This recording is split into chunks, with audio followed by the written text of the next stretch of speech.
How to use Snapchat for beginners. Hey everyone, welcome back to the channel. In this video I'm going to guide you through the steps on how you can use Snapchat for beginners, so make sure to watch the video till the end. Now, using Snapchat for beginners is actually quite simple. You just go ahead and then first of all you launch the Snapchat app and you will set this type of interface. Now I'm assuming you've already went ahead and then created your account and everything. Right when you open, you'll be at the middle of the page where you can choose between the filters and then choose to send and record snaps so that you can send to other people.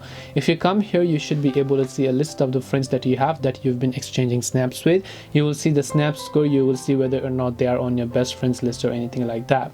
If you come to this little location icon, this is basically a snap map page over here. You should be able to see a list of all the snap maps that are currently available. After that, if you come to the friends tab here, you should be able to see all of these friends tab where you'll be able to see the stories, you'll be able to see the following, the discover page and everything else as you see here. And if you want to add some friends, you can tap the plus icon here to be able to add some friends via quick add. Over here is basically the spotlight where you can simply browse between many videos that you might want to do so.